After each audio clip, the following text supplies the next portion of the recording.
discussions that we had. The real problem that they have, as Kissinger says, is there are just too many people on the planet. And 40% of the world, 2 billion of us, exist on less than $2 a day. The summary of the Global 2000 report I put up on my website, nohoax.com, but if you look at it, it makes sense to get rid of people. So what they said, they're going to make godlike decisions on who lives and who dies.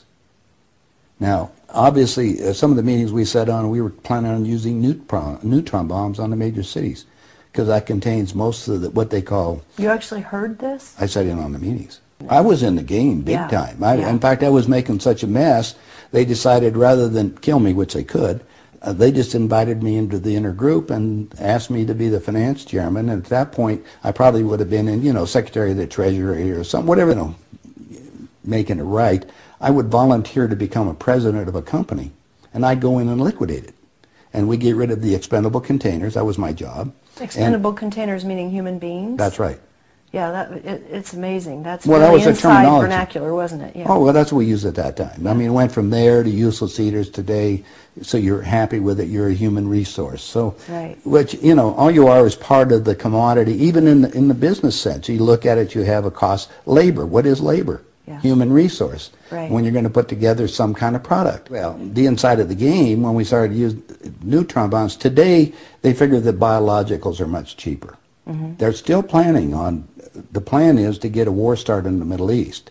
And they're still planning on using a neutron bomb, or one of the bombs that they've got developed on Israel. Mm-hmm. And that's to begin World War III, which is all in the cards. And it's going to happen. They even put a monument up for this whole program. It's called the Georgia Guidestones. Outside of Atlanta, know. And they've got it all set down there. It's all in 8 languages. I'm fast enough. I mean, Carter put this thing in, so we have the Plan 2000, with the war starting in the year 2000 in the Middle East. Right. Reduce the population of the planet down to 500 million, have one world currency under the Homeland Security, or FEMA if you want to call it. They're going to declare an emergency, which are going to shut down everything. My friends, my CIA associates, I don't even call them friends anymore. CIA is crooks in action. Yeah. They're all professional liars. Yeah. I mean, they got to be if they have that job. Yeah. So you have to look at what they're doing. Anyway, they're so concerned, they're leaving the country too. Most of them are going to Latin American camps. I published a book. It's called Chaos in America. Mm-hmm.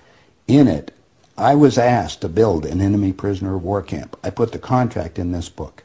So you can read it for yourself. This is in downtown Las Vegas, right on the railroad tracks. It says enemy prisoner of war camp. They're all on top. And they're building them all the way across the United States right now. Army places that we shut down to get those organized to hold the so-called dissidents. Now, what's the definition of a dissident? And the problem is that we're going to enslave ourselves, because most of the people want to keep having food coming in, and you're going to follow the line. You're just walking yourself into your own prison camp. Then we're going to come down to the extermination, just like World War II.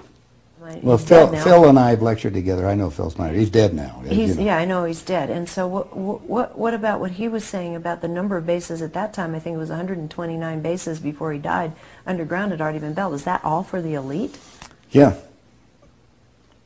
Really? What are they going to do with the rest of the people? They just get rid of them, leave them above ground, and be radiated. Now, my son happens to be a nuclear physicist. Mm-hmm. Spent the last 3.5 years in a secret city in Russia.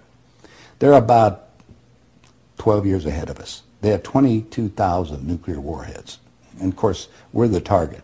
The Soviets have 3 nuclear submarines on the west coast and 3 on the east coast. They're about 2 football fields in length, 5 stories tall, and they all are nuclear power. And nuclear will be a lot more than the southern hemisphere. And this is a fait accompli, you believe? Oh, they think so. Oh, yeah, they think they've won.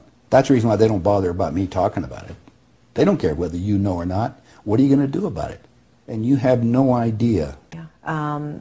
You seem to be in a unique position to be able to put a fair amount of this together, which is quite interesting. Well, I walk my talk. I played the game. You played the game. You know one level of it. And I know. I used, like I say, I used to play around with the world leaders, so I know what they're planning on doing. What change of heart? What happened in you that made you decide to share this information that happens at the inside levels?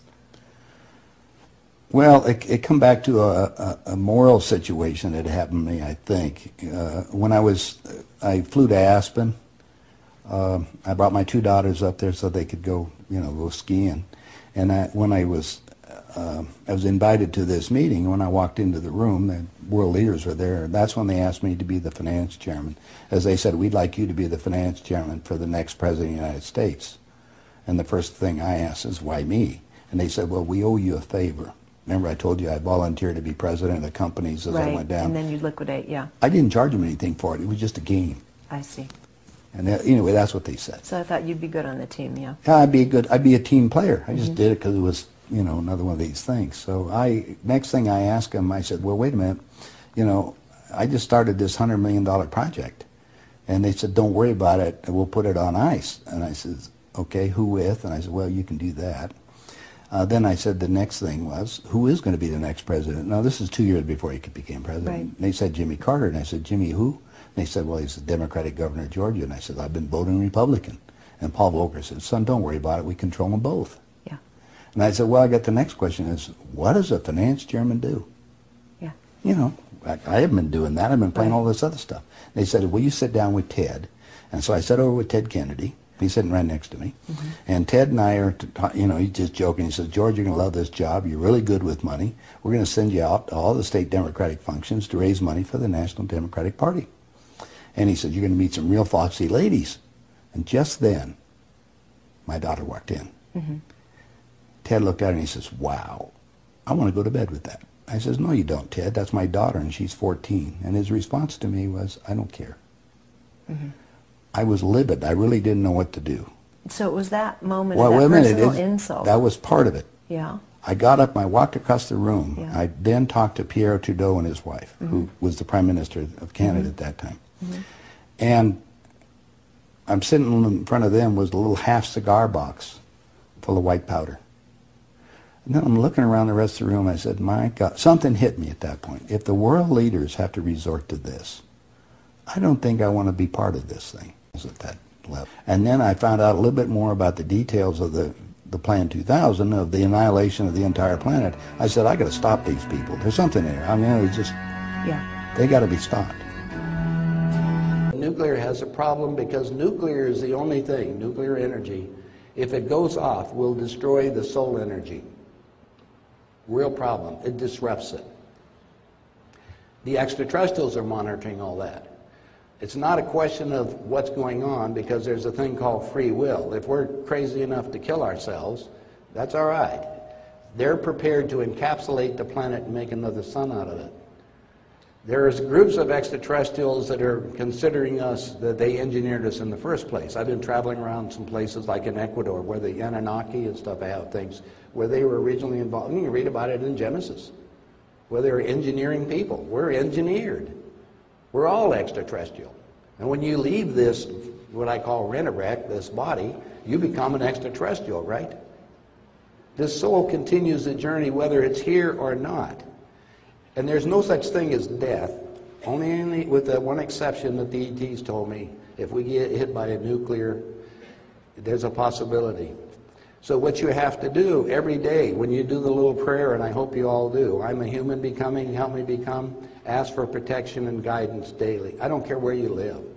There's going to be places that are safer than others. It doesn't take a rocket scientist to figure that out. I mean, I'm behind time.